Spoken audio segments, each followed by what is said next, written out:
بسم اللہ الرحمن الرحیم۔ جناب محترم قاری شفیق الرحمان صاحب، مسجد انتظامیہ،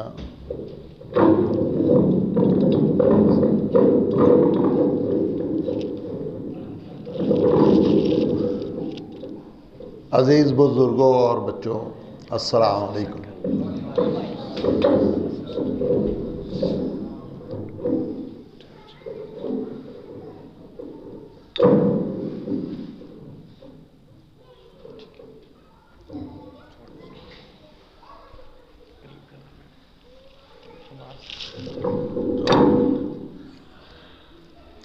میں اپنے سبق کے آغاز سے پہلے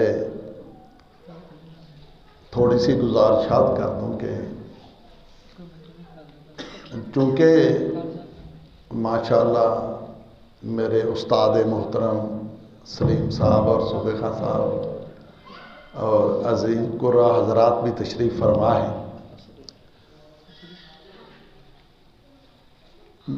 ہم نہ تو کسی مدرسے سے پڑھے ہوئے، نہ کوئی ایسی ہی ہماری کوئی پریکٹس ہے، ہم تو جغرافیہ کے پروفیسر ہیں اور وہ ایک نیچرل مضمون ہے، وہی پڑھاتے ہیں۔ بس اللہ تعالیٰ نے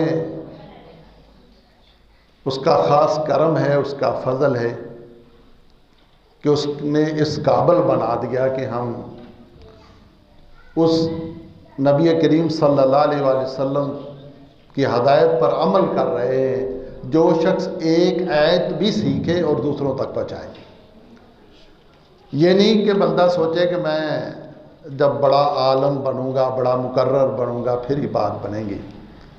تو یہی گزارش کرنی تھی کہ میں بہت اچھا مقرر بھی نہیں ہوں،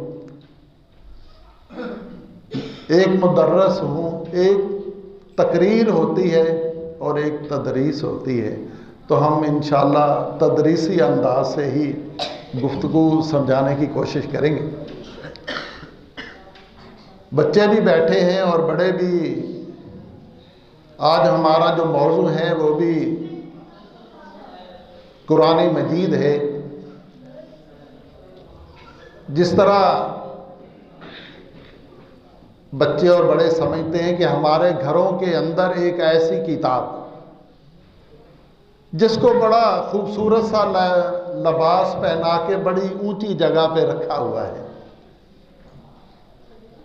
تاکہ اس کا ادب و احترام ملحوظ رکھا جائے، کبھی کبھی اس کو کوئی بزرگ اٹھا کر اس کی تلاوت بھی کر لیتے ہیں،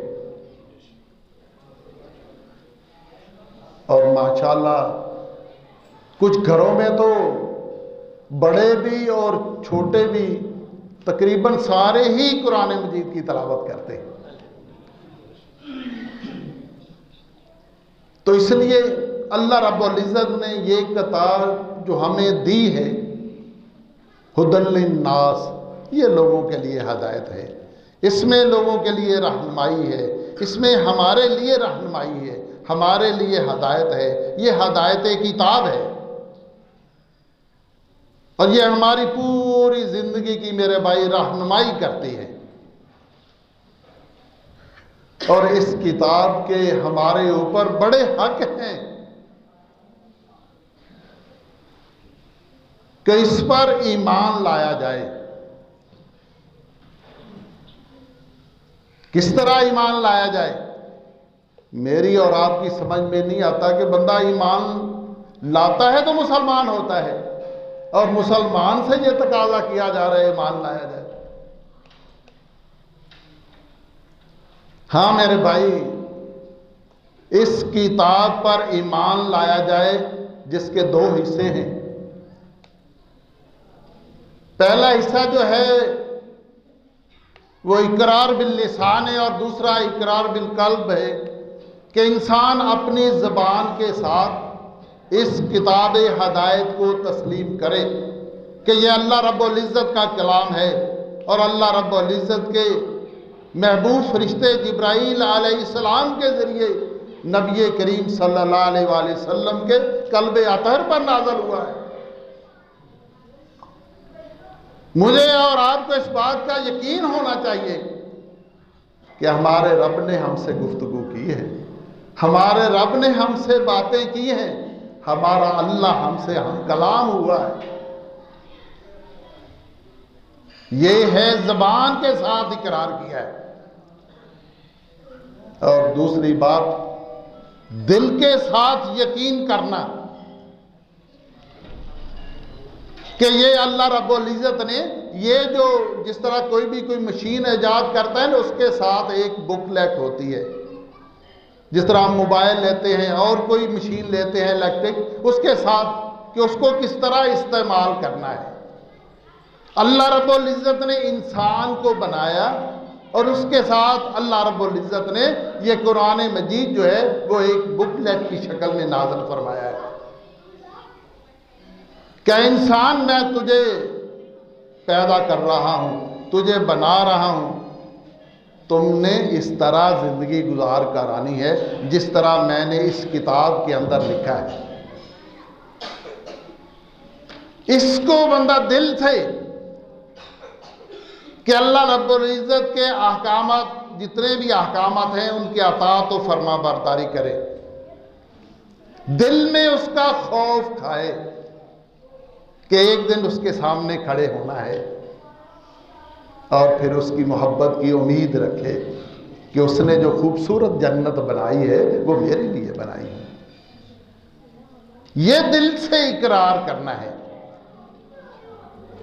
دو چیزیں جب تک نہیں ہوں گی ہم زبان سے کرتے رہیں گے، دل میں یہ یقین نہ ہو کہ اللہ رب العزت کی یہ جو کتاب ہے یہ ہمارے مسلمانوں کے لیے ہدایت زندگی ہے، راہ ہدایت ہے، ہم رہنمائی کہیں اور سے لیں، کتاب گھر میں رکھی ہو۔ میں اس کی مثال ایک چھوٹی سی مثال ہے کہ ایک مانگنے والا جو ہے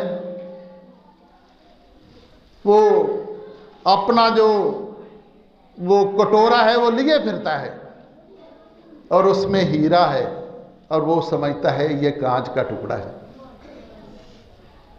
اور وہی مثال ہمارے مسلمانوں کی ہے۔ اللہ رب العزت نے ہمیں یہ کتاب ہدایت دی ہے،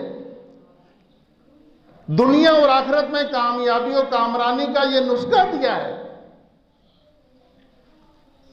اگر ہمیں یقین ہو تو پھر ہم اس پر عمل نہ کریں۔ اس پر یقین نہیں آ رہا، اور وہ ایمان کا جو دوسرا حصہ ہے وہ مکمل نہیں ہو رہا، جس کی وجہ سے بہت کمزوریاں ہیں، بہت مشکلات ہیں، بڑی آزمائشیں ہیں۔ اس لیے زبان سے اقرار کرنا اور دل کے ساتھ اس کا یقین کرنا کہ یہ راہ ہدایت ہے، یہ جو کتاب ہے ہدی للناس ہے، لوگوں کے لیے ہدایت ہے، میں نے اس سے رہنمائی حاصل کرنی ہے۔ اور دوسری اس کی رہنمائی حاصل کرتے وقت انما الاعمال بالنیات، انسان کی نیت کا بڑا تعلق ہے۔ اگر میں اس کتاب کا علم حاصل کرتے وقت ذہن میں یہ کہوں کہ فلاں شخص ایسے کہتا ہے، میں نے اس کو زیر کرنا ہے، اب یہ آیت میرے ہاتھ آ گئی ہے، میں نے یہ اس کو نہیں، کبھی ہدایت نہیں آئے گی۔ اللہ تعالیٰ اسی کتاب کے اندر بہت سے لوگ اس سے گمراہ ہو جاتے ہیں اور بہت سے اس سے ہدایت حاصل کرتے ہیں اور بہت سے اس سے بلندیاں حاصل کرتے ہیں۔ وہ پڑھنے والوں کی بات ہے نا کہ بہت سے اس سے گمراہ ہو جاتے ہیں۔ وہی ایک نقطہ ہے، ایک ٹرننگ پوائنٹ ہے۔ بندہ سوچے کہ میں نے کسی پر اپنی علم کی دھاک بٹھانی ہے، میں نے اس کو زیر کرنا ہے، اگر یہ نیت ہو کہ میں نے اس سے ہدایت حاصل کرنی ہے، میں نے اپنے بھائی کی رہنمائی کرنی ہے، میں نے اس کے ساتھ نیکی کرنی ہے، اللہ رب العزت یقیناً ہدایت نصیب فرما دیتی ہے۔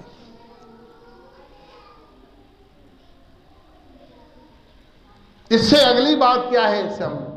اس کی تلاوت کرنی ہے۔ اور اللہ رب العزت قرآن مجید میں ارشاد فرماتا ہے کہ جس طرح اس کی تلاوت کا حق ہے اس طرح حق کیا جائے۔ جن لوگوں پر میں نے یہ کتاب نازل کی ہے وہ اس کا اس طرح حق ادا کرتے ہیں جس طرح ادا کرنے کا حق ہے۔ وہ بھی 3-4 باتیں ہیں، بڑی آسان سی گفتگو رکھ رہا ہوں کہ پہلی بات جو کیا ہے، اس کی تلاوت کی جائے، اور تلاوت میں سب سے جو پہلی بات ہے وہ کیا ہے؟ تجوید ہے۔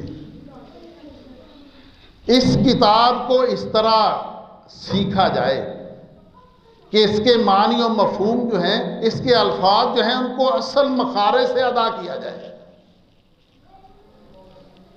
اور ان کے معنی و مفہوم کو سمجھ کر ادا کیا جائے۔ چھوٹی سی 2 مثالیں کہ اگر عربی کا جو لفظ ہے وہ ایک ہے کل، کاف 2 نقطوں والا ہے، کہہ دیجئے، کہہ دو، اور ایک کاف کتاب والا ہے جس کو ہم پیش ڈال دیں تو کل اگر ویسے نوں تو وہ کل ہوئے، تو اس کے معنی ہے کھاؤ۔ تو ایک آواز ہے جو اپنے مخرج سے کاف کو موٹا کر کے نکالنا ہے، اور اس کو جو 2 نقطے، اس سے وہ آواز سے ہی فرق پڑتا ہے، معنی و مفہوم جو ہے مخارج سے ہی اس کے تبدیل ہو جاتے ہیں۔ جس طرح لفظ انعمتا، تو نے عطا کیا ہے، یہ نعمت جو انعمتا، اگر انعمتو ہو جائے میں نے عطا کیا، کتنا فرق ہے، کہیں اللہ کی بات ہے، کہیں اس کے بندے کی بات ہے۔ تو پیش اور زبر سے ہی معنی و مفہوم بدل جاتے ہیں کہ اس قرآن مجید کا فہم حاصل کرنے کے لیے اس کی تجوید کو سیکھا جائے، اور پھر اس کے پڑھنے کے آداب ہیں وہ بھی سیکھے جائیں، اور وہ 2 قسم کے آداب سبق کے اندر شامل ہیں، ایک ظاہری آداب ہیں اور ایک باطنی آداب ہیں۔ ظاہری آداب کیا ہیں؟ کہ اس قرآن مجید کی جو تلاوت ہے باوضو ہو کر کی جائے، پاک لباس پہن کر کی جائے، اور پھر بیت اللہ کی طرف منہ کر کے کی جائے، اور اعوذ باللہ من الشیطان الرجیم بسم اللہ الرحمن پڑھ کر کی جائے۔ یہ ظاہری آداب ہے۔ اور باطنی آداب کیا ہے؟ پہلے ہی بات کی کہ دل کے اندر اس کا پختہ یقین ہو یہ اللہ کا کلام ہے، اللہ رب العزت کی طرف سے نازل کردہ، اور اپنے اس کے پیارے محبوب پیغمبر صلی اللہ علیہ وآلہ وسلم پر نازل ہوا ہے، اور جبرائیل علیہ السلام کے ذریعے نازل ہوا ہے۔ اور آیت کا مطلب ہوتا ہے نشانی، اس میں اللہ رب العزت وہ نشانیاں اپنے الہ ہونے کی، وحدہ لا شریک ہونے کی وہ نشانیاں بتاتا ہے کہ انسان کو یقین ہو جائے باطنی طور پر بھی کہ یہ اللہ کا کلام ہے۔ اس سے ہی میں نے راہ ہدایت حاصل کرنی ہے، اس کا ہی خوف کہ ایک دن اپنے رب کے سامنے جواب دہی کے لیے کھڑا ہونا ہے، اور ایک دن اس نے جو بڑے انعامات والی جنت رکھی ہے وہ مجھے ملنی ہے۔ یہ اس کے ظاہری اور باطنی آداب ہیں۔ پھر روزانہ کا معمول ہے، اس کی روزانہ تلاوت کی جائے، بلکہ صبح و شام کی جائے۔ رسول اللہ صلی اللہ علیہ وسلم کی حدیث کے مطابق 10 پاروں سے زیادہ ایک دن میں قرآن مجید کی تلاوت نہیں کی جاتی۔ آپ نے فرمایا کہ 3 دن کے اندر۔ اور صحابہ کرام کا تو معمول تھا، اس کو حزب بھی کہتے ہیں، منزل بھی کہتے ہیں، کہ 7 منزلیں ہیں قرآن مجید کی، اور ہر روز ایک منزل مکمل کرتے، تقریباً 4.5 پاروں پر مشتمل ہے، کہ وہ ایک ہفتے میں قرآن مجید کو مکمل کرتے تھے۔ اور میں اور آپ بڑے مصروف ہیں، ہمیں روانی سے آتا بھی نہیں ہے اتنا، تو کم از کم یہ دل کے اندر تہیہ کر لے کہ ہم نے 1 پارہ روز پڑھنا ہے، تاکہ 1 مہینے میں قرآن پاک ختم ہو جائے۔ آدھا صبح پڑھ لیں، آدھا شام کو پڑھ لیں، یعنی روزانہ اس کی تلاوت کی جائے۔ اور پھر اگلی بات جو ہے وہ ہے کہ اس کو خوبصورت آوازوں کے ساتھ پڑھا جائے۔ اللہ رب العزت نے قرآن مجید میں یہ بات ارشاد فرمائی کہ وَرَتِّلِ الْقُرْآنَ تَرْتِیلًا، اور رسول اللہ صلی اللہ علیہ وسلم نے فرمایا کہ اس قرآن مجید کو اپنی خوبصورت آوازوں کے ساتھ مزین کرو، خوش آلہانی سے پڑھو، جتنی آپ میں استطاعت ہے، جتنی آپ خوبصورت آواز سے پڑھ سکتے ہیں اتنی آواز میں۔ نبی کریم صلی اللہ علیہ وسلم پر خود قرآن مجید نازل ہوا، پھر بھی آپ صحابہ کرام سے کہتے کہ آپ تلاوت کریں، پھر ان سے سنتے اور آپ کے آنسو بہنے شروع ہو جاتے۔ قرآن مجید کی تلاوت سنانا اور سننا ایک عمل ہے خوبصورت، بلکہ ایک حدیث میں آتا ہے رسول اللہ صلی اللہ علیہ وسلم نے فرمایا کہ جو قرآن مجید کو خوبصورت آواز سے نہیں پڑھتا وہ ہم میں سے نہیں ہے۔ اس لیے جتنی استطاعت ہو کوشش کریں کہ اس کو خوبصورت آواز میں قرآن مجید کی جو تلاوت ہے اس کو پڑھنے کی کوشش کریں۔ آگے ایک آداب میں ایک اور چیز ہے، وہ ہے ترتیل، کہ اس کو ٹھہر ٹھہر کر پڑھا جائے، ہر آیت جو ہے اس پر وقف کیا جائے، اس پر رکا جائے، اس کے معنی و مفہوم کو سمجھا جائے،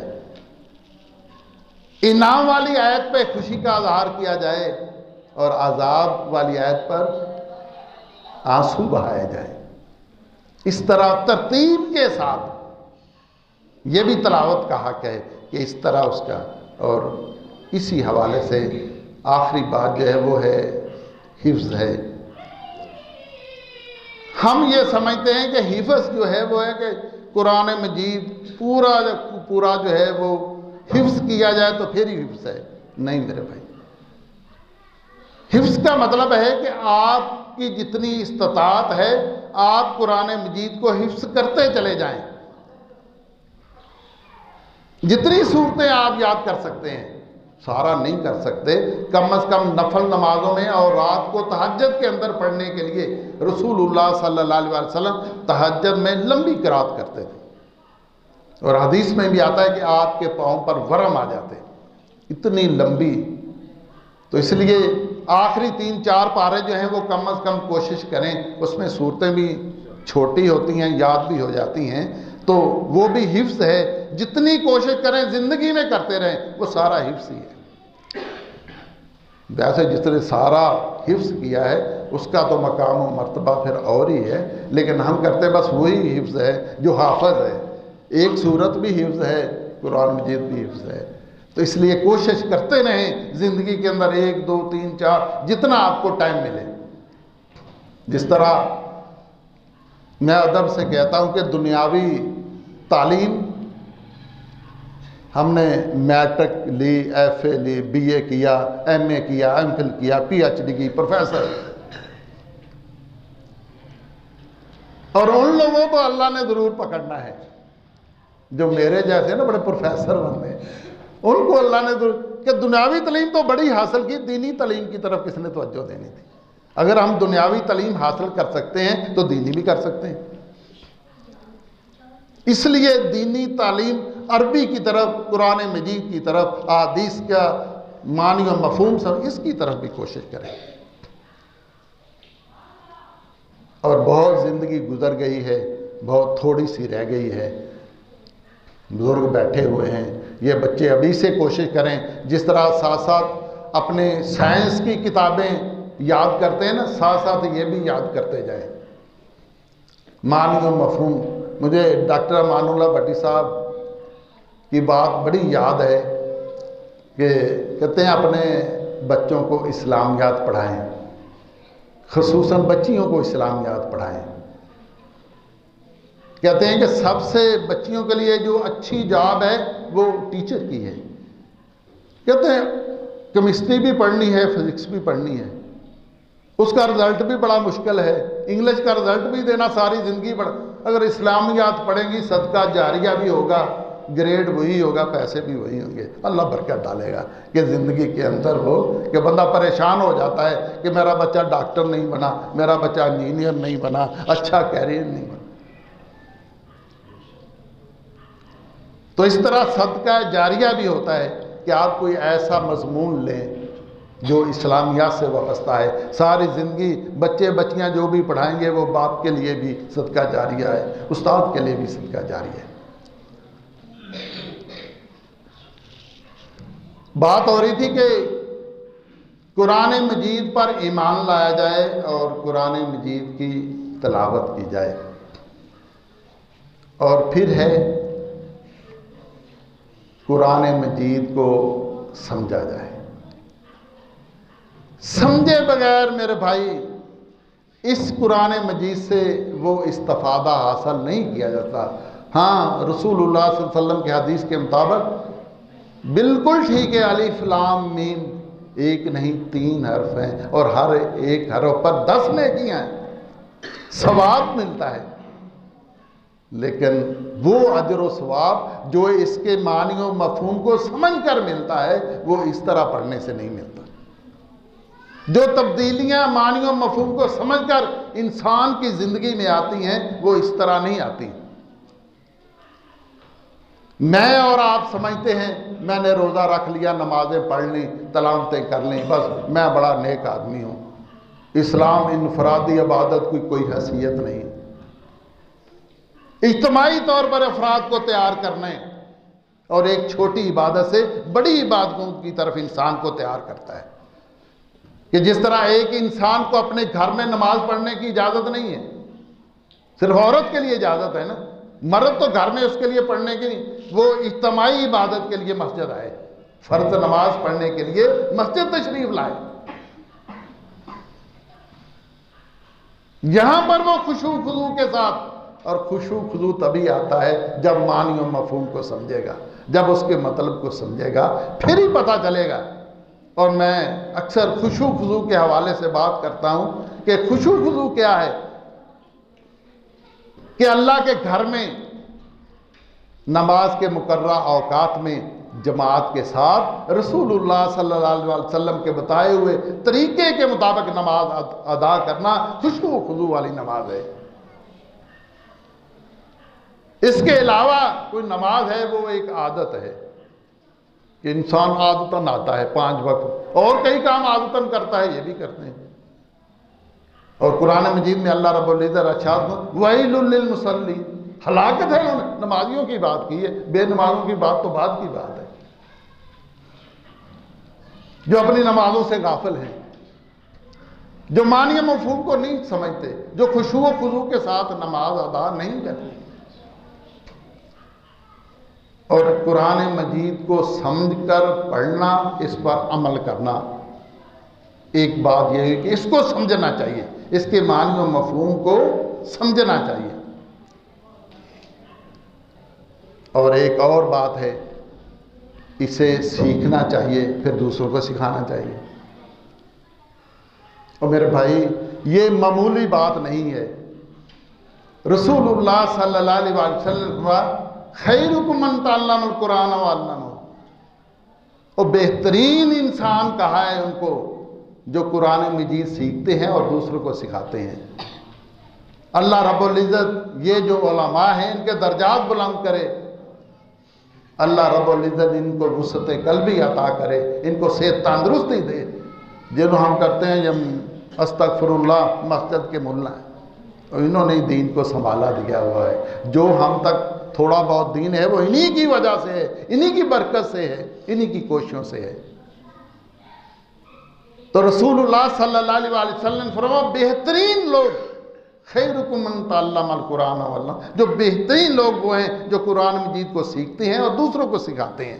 یہ پڑھنے پڑھانے والے لوگ ہیں، بہترین لوگ ہیں. اللہ رب العزت سے دعا ہے ہمیں ان بہترین لوگوں میں کہ ایک آیت بھی آتی ہے وہ بھی آپ دوسروں تک پہنچائیں، جو بھی آتا ہے آپ کو اس کی کوشش کریں، یہ نہیں ہے کہ بہت ہوگا تو پھر شروع کریں گے۔ جس طرح اکثر میں بچوں کو کہتا رہتا ہوں، ہم بھی اسی عمر سے گزرے ہیں،